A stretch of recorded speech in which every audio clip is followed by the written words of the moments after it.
Welcome, beloved, to the Tending the Roots podcast, where we explore the frontier lands of new culture creation. I'm your sometimes host, Kareen Bell, and along with the co-dreamers and friends of the Rooted Global Village, we'll be in conversation, exploration, and play with changemakers, scholar activists, and teachers dedicated to culture change work and seeding futures.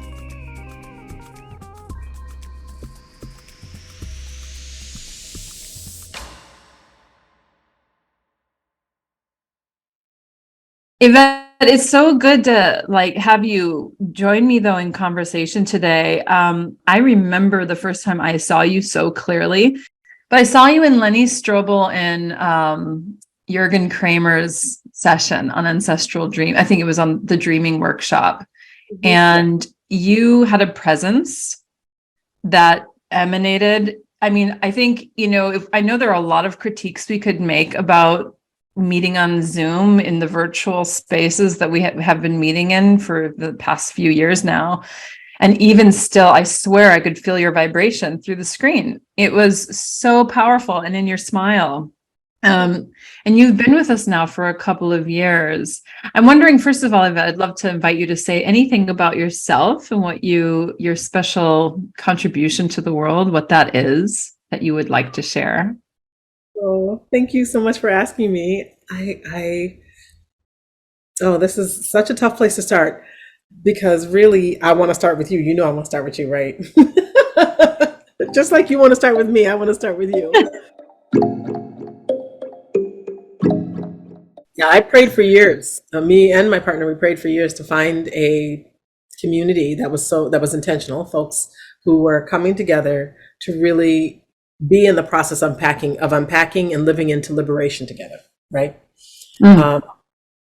And we're open to exploring what it meant to be in community and what community is and all of these things. And I remember when I found Rooted, I found it just before it closed, and I didn't meet the time frame, and I was so devastated and grieved because I wanted to be a part of it.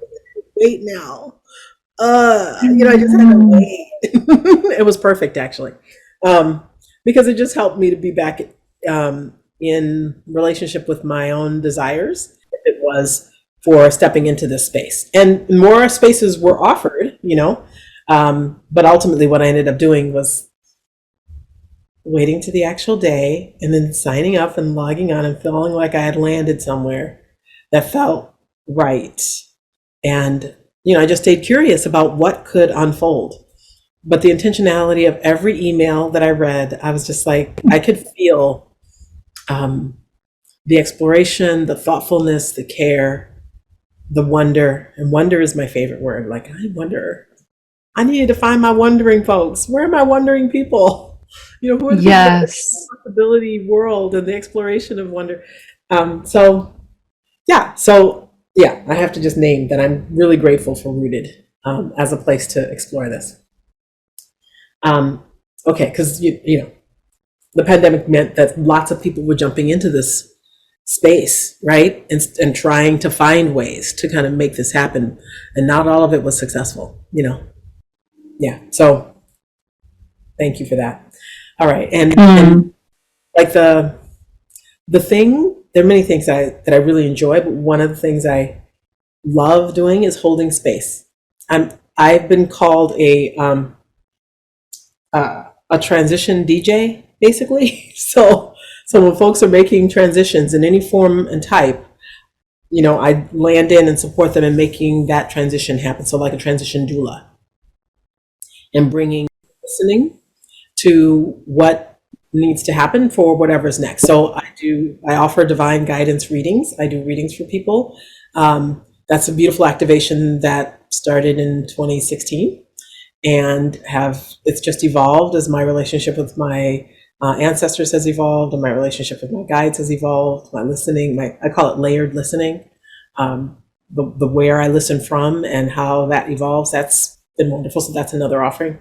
I also hold space for transformative justice and work with organizational change and transformation for orgs who are really trying to do cultural shifts.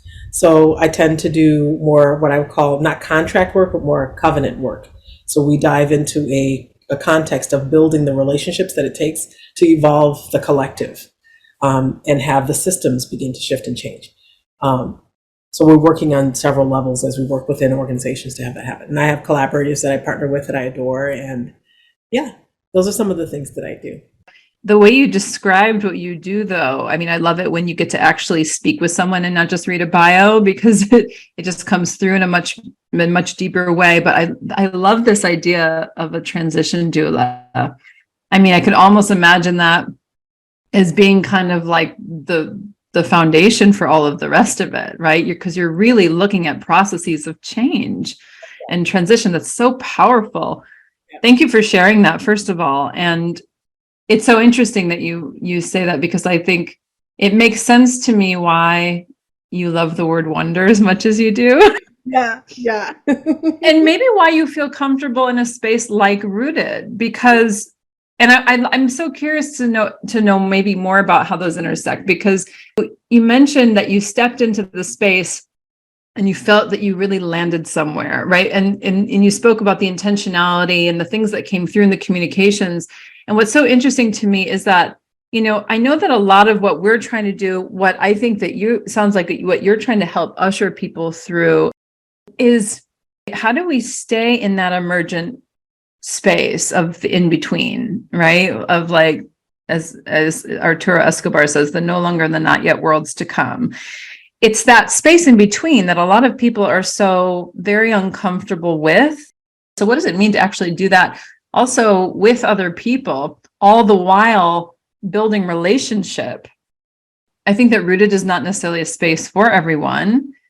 And yet, it is, I think, maybe a space for people who are willing to kind of go into that wonder space and stay there and hang out with the mystery of like, I don't know yet. I often describe Rooted as, I say, we don't have fixed coordinates. We don't have a fixed map. We don't know where, we don't have a destination on the horizon that we're headed towards, but we're not without a navigation system.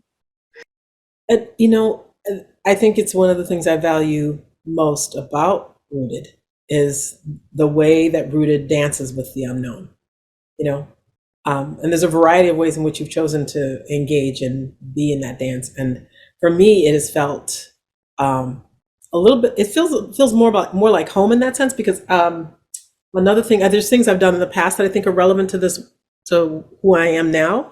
So I co-ran a theater company for 5 years, an improvisational theater company, which ended up being an all-Black theater company, called Playback Milwaukee Theatre Company.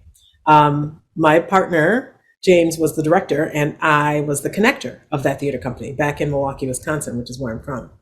And playback theater is an art form that's been around for like a good 45 years, maybe longer, almost 50 years. Been around for a long time on the planet. It's all over the world. It's a particular kind of theater form, but basically, I like to say that the experimental theater of the 60s and 70s and,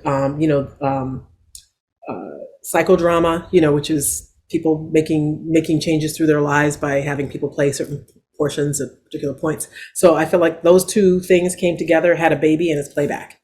It's improvisational theater based on people's stories. I like to take something, take a moment that someone shares and you riff on it and make it funny. In playback theater, the intentionality of the form is to stay true to the story, but to play it back on the spot. So it's an art form, but it's actually an art form, and it was started by Joe Salas and Jonathan Fox. Those are the founders of playback theater, and it's still happening all over the world. Started it, and so that 5 years of practice, very deep practice of being in the unknown, being uncertain, being open, wrapped in art as a form. And we had very particular forms that we would use, and only like a few props, like boxes and fabric. That's our bodies and our voices and all those things. We also had a musician, improvisation, and then a conductor who kind of guided the process. And we had an artist in our group that also sketched at the same time. So we had all these different elements that came about. And eventually I became the conductor, and James was the musician, and we worked together to hold the collective space, and the playback players. They're the the theater artists, the actors, so to speak, who would play back the story on the spot that someone shared. It's a very dynamic and beautiful process that I adore. I really love it. And when the pandemic hit, playback went online and they started to do some real evolution and changing. And I've been curious about it. I haven't picked it back up again. When we moved, we closed the theater company in Milwaukee, and we had ideas of opening up here. But then life changed very significantly, and that never quite happened. And I will say this though, that the gift of that practice for 5 years birthed a layer of wonder and curiosity within me, and willingness to play with not knowing and be more steady in the unknown. And it turned my attunement from the external and the typical ways that one might drive towards a thing. Because I was raised by a Black mama, so don't get it twisted. That's what I did, you know. Yeah, I know how to drive towards a thing, make some things happen, make a way out of no way, all that. But this was not about that. This was about letting and allowing and listening and deepening and receiving, like becoming a receiver. It was a different practice, a whole different muscle. I mean, That's no small thing. I mean, child. So the practice of it inside of play was really important. And inside of the arts, which is also very curious, was also very important. Now, I know you hear all the resonance things, like this resonates so fully with who Rooted is, right? When you think about who Rooted, this collective of people is, that's what it's about. So that's why I feel so drawn to it. I mean, I'm fascinated on so many levels, but what I'm even more struck by is your the link that you're making between improvisation and play and the ability to stay or to even access wonder. You know what I love? Okay. One of the things that we used to do with Playback Milwaukee Theatre Company, and we had a theater company, and as a company, we would practice once a week for like 3 hours, you know, and then we would have shows that we would book out and that kind of thing. But once a month, we would have what's called a play shop, not a workshop, but a play shop. And the play shop, we would set up a construct and guide people through a process where they would begin to be able to do like the first layers of a little bit of playback. And they would learn some of the practices that we engaged in that helped them to be able to play in this way.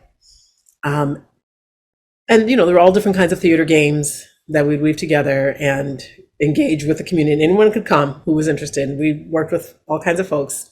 And, you know, we did it on a donation basis. And it created a wonderful, playful experience for folks to be able to, you know, just touch in to this deep, deep well of practice. Because it is a deep well of practice, right? That opens up possibilities in their imaginations for how they might come to know a thing, be in a place at a time, in a space, and what might come from that.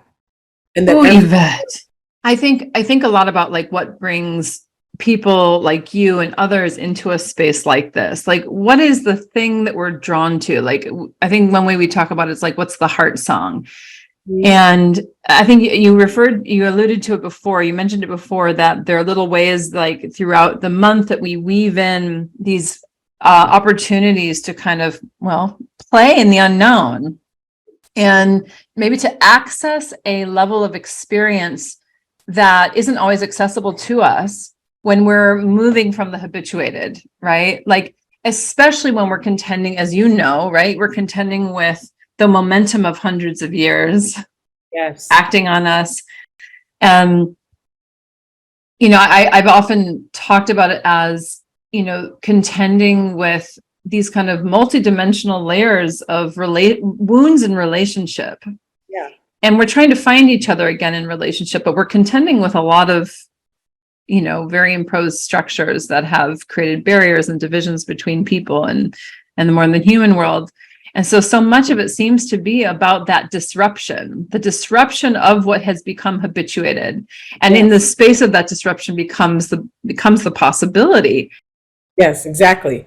And I want to add one other layer that I don't know that people really acknowledge this, but I've watched my partner do it for 5 years. Just the what it takes to build and construct a space where these kinds of things can happen, Yes. where we can bring all of our conditioned selves together and have a collective experience that in some ways resonates and weaves our stories together in a way that we can find our individual humanity and our collective humanity. Mm. It's one of the reasons I love playback, because it also has stories. There's medicine elements to it. But one thing I know I want to name is that what was so important to this process of playback theater and how play shops happened and how our rehearsals happened and that type of thing was boundaries. Boundaries were really essential.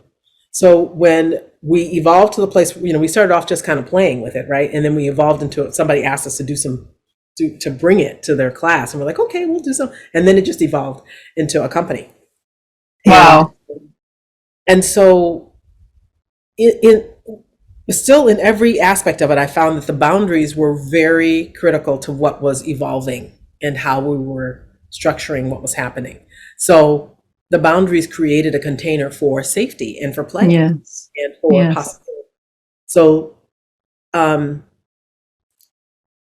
So for example, as an all-Black theater company, we rehearsed on Martin Luther King Drive in a building that was built by a Black developer inside of an art gallery that had art on the walls created by Black artists.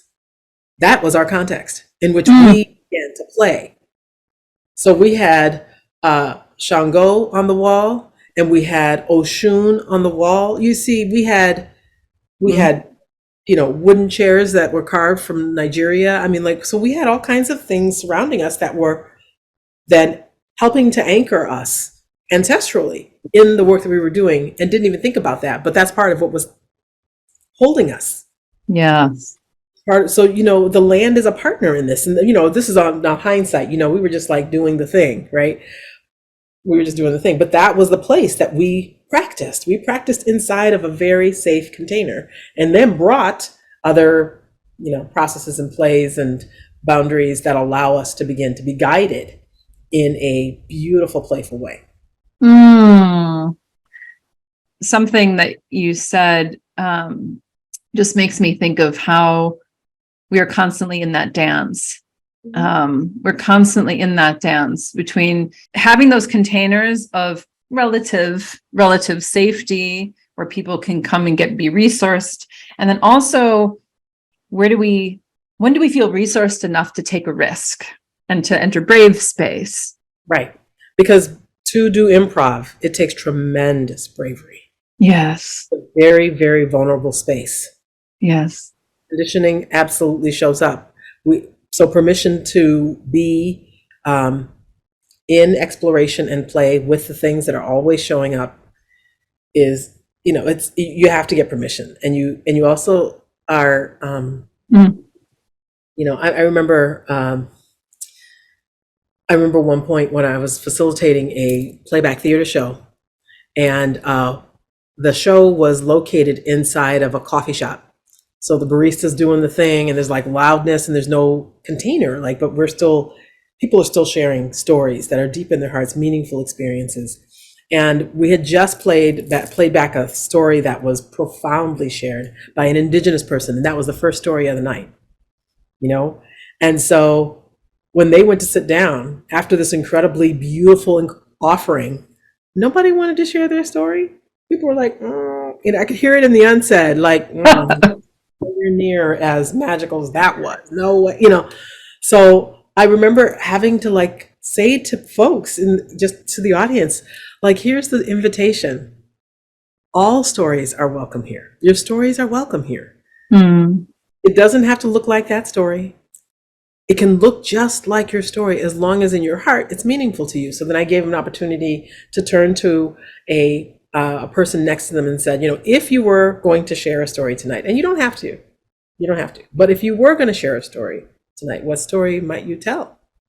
And I gave them some time to just kind of turn to somebody next to them, someone they didn't know, and share the story that they might consider sharing. And in that way, beginning to seed the room with stories, and then inviting them to choose to share the story, and giving them a guideline. You can't volunteer somebody else's story. If you try to volunteer somebody else, then you're the person that's going to tell the story. It's on you. It's always on you. Damn. Okay. We don't play. This is a consent space. People need to choose and know that we will honor the story. It's very, and mind you, we're inviting them into a space to share a part of themselves, and they have to be able to trust, and we trust their decisions. Like ultimately, we're saying to you, audience members, we trust you to choose a story that is safe, relevant, important, connected to you, and not too much or not too, doesn't cross boundaries for you. Right? We're trusting you to hold the boundary on that story and choose one that for you still feels important and relevant, and that you feel like you'd feel comfortable sharing in the space, given what you've seen us share. Because we've already modeled what the sharing could look like in short, brief waves, but now we're inviting you to choose. When you say the word invitation, that evokes a lot for me already. When you say it's an invitational space, that everyone's stories matter. And there is a real fear, especially showing up in spaces that are trying to do the kinds of healing work that Rooted is attempting to do. I think there's still a lot of fear because we know that there are things like disposability culture and cancel culture. I mean, there are ways in which we're kind of shutting each other down even before we get a chance to start to unpack and unlayer together.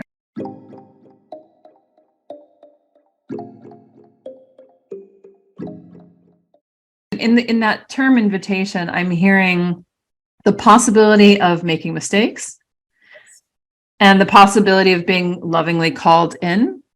And so everything that you're saying just really evokes this very different ethos. Yeah. You've been with us for a couple of years now. And I think you said a little bit about what brought you into Rooted. And I'm wondering what the experience has been in the past couple of years with it. I have really, really appreciated Rooted. For me, it's been like a place where I feel fed, I feel nourished, and I've appreciated how the offerings have evolved. And I'm one of those people who also is a weaver. I like to connect folks to different things. But before I connect someone to a thing, because I remember I was the connector, before I connect someone to a thing, I vet it. I'm like, so what does it feel like? How does it activate? What can come up and arise? And what kind of questions might people have around this?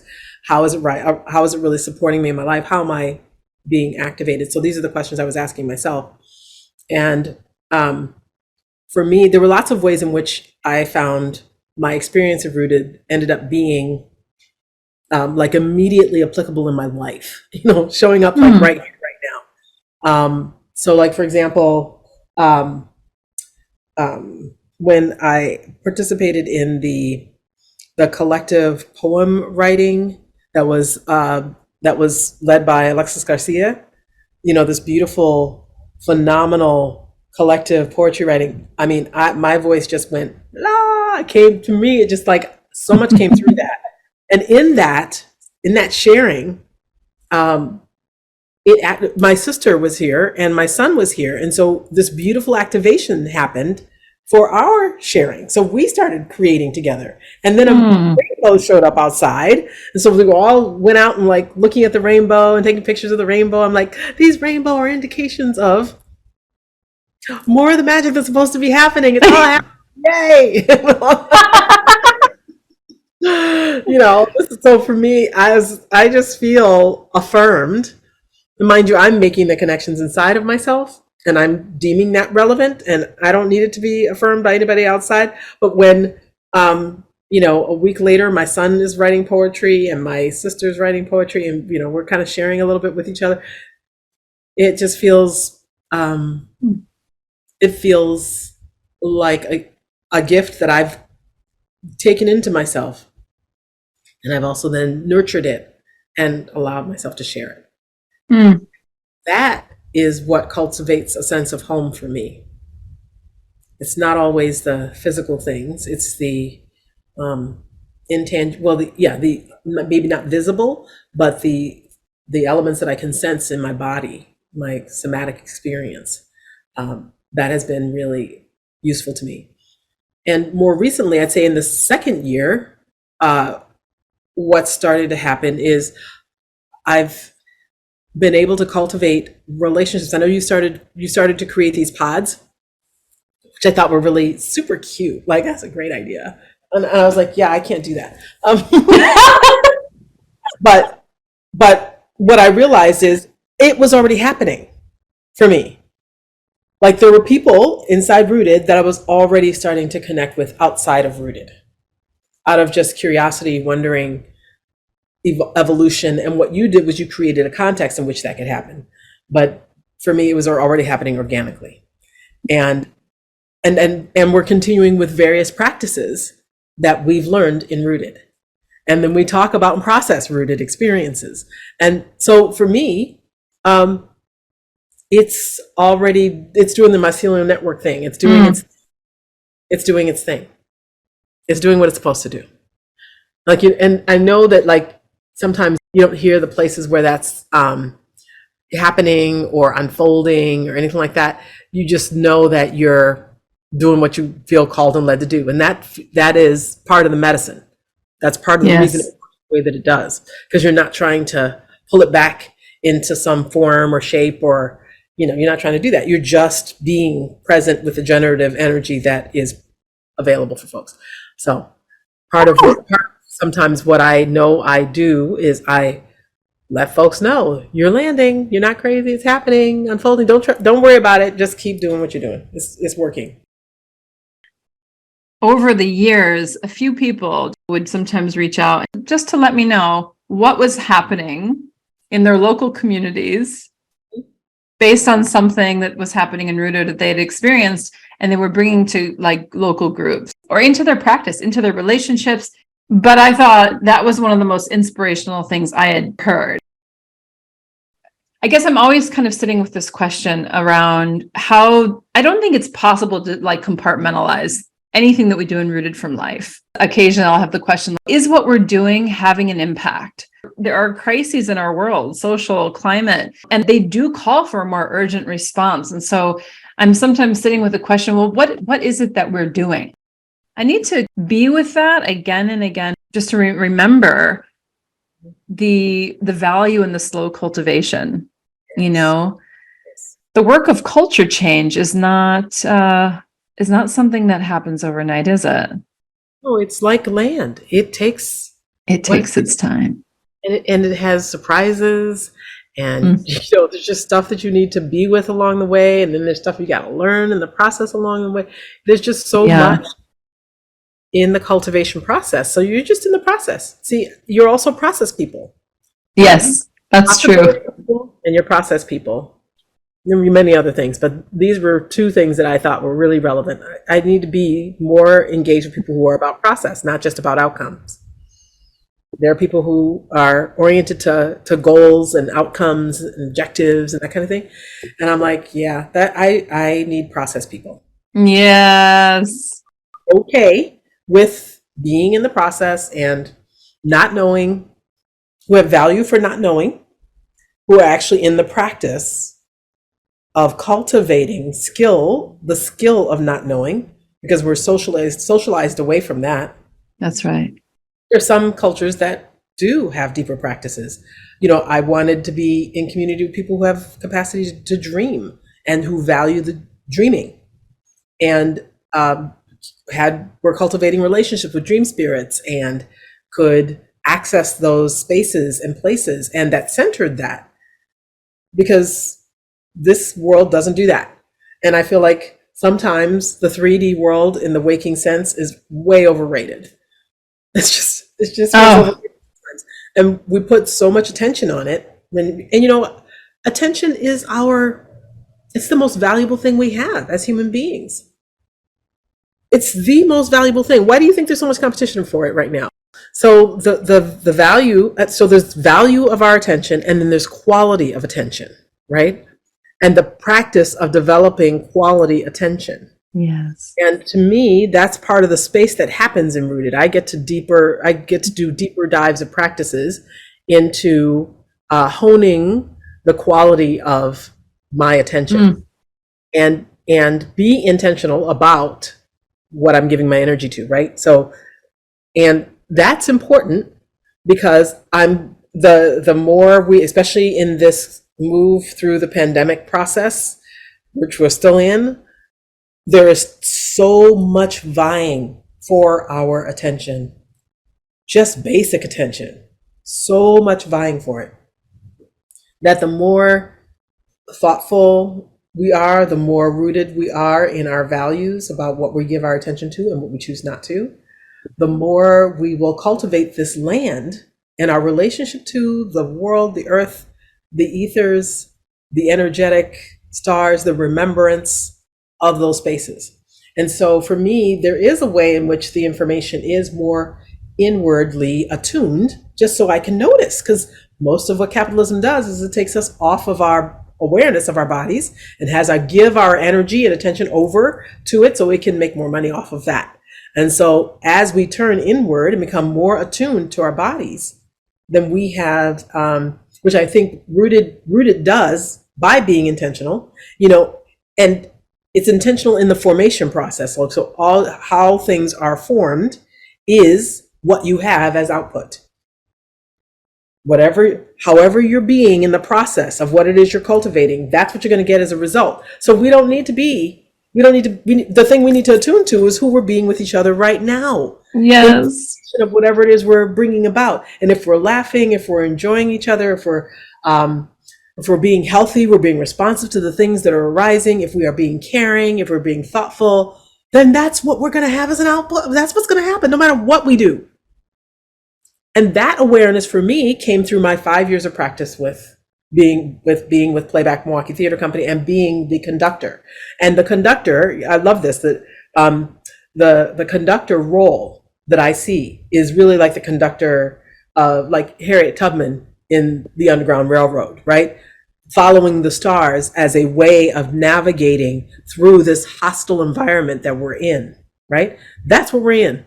We're in a hostile environment, and we need to attune more deeply and not always follow those things that are external, right? We need to attune from a different place. And so being a conductor is like watching the signs, right? So I would attune to my dreams, and I would wake up and tell James, I'm like, okay, I had this dream, and this is I had this dream about bears. I'm like, this is what came about. And sure enough, 2 days later, when we do the playback theater show, someone comes up and tells a story about bears, right? So it's that awareness and our willingness to be in that relationship, that deeper relationship, that will allow us to welcome it and be present. Yes. And to hold it, and to then be in an honoring relationship with what arises, even if it's uncomfortable. Oh, Yvette, you just said the whole thing. You just said the whole thing. I don't have to say a damn word. Honestly, I don't have to say a word, really. That was so beautiful.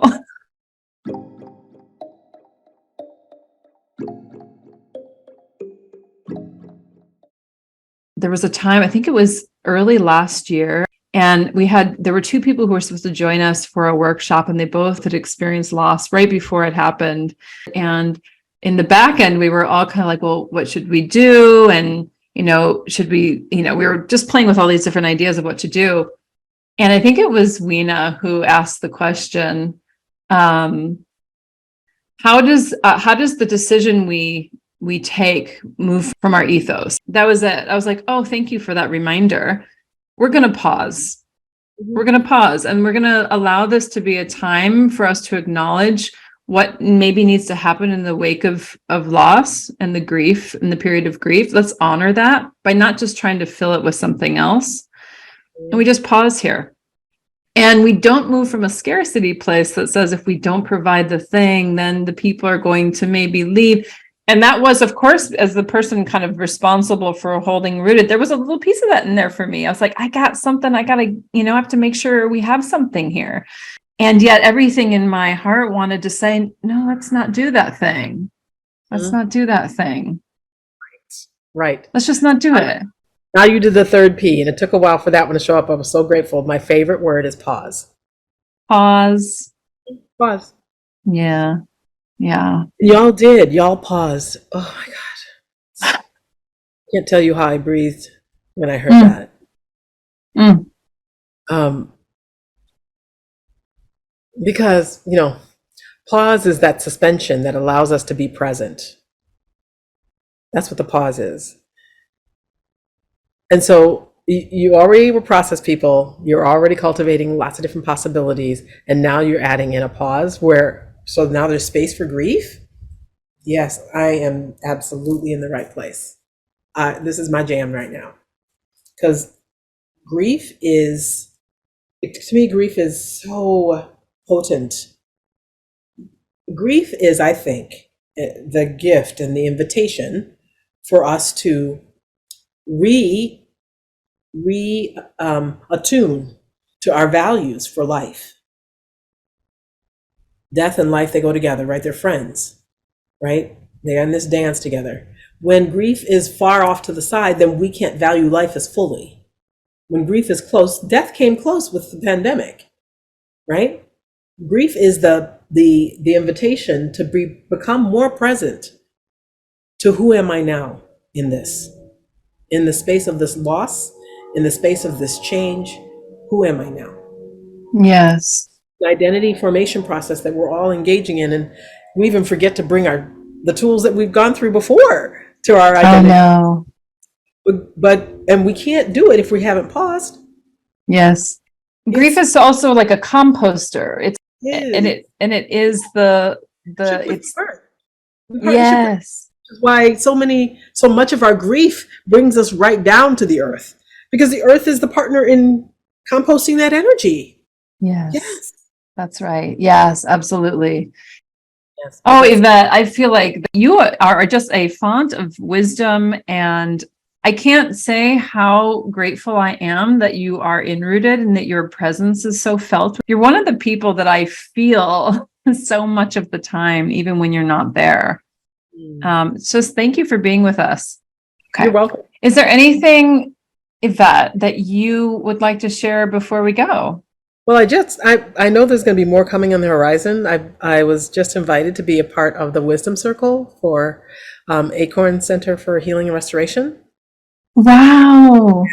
As a Wisdom Circle member, I recently got to hold space during Black Love Convergence, which was phenomenal. And I was a moderator for a panel, right? It was called a panel, right? And it was Ancestral Voices, Messages from the Stars. That was the theme. And there were three, I called them, they weren't panelists, they were channelists. I call them channelists. Ooh. Really activating information and messages that we needed to hear from the collective. And so that's something that I just recently did. And I imagine that more of that is going to start to come about. And I'm still listening for what's next and how it's going to be activated. But, you can just follow me on Instagram. My Instagram handle is Divine Guidance Oracle.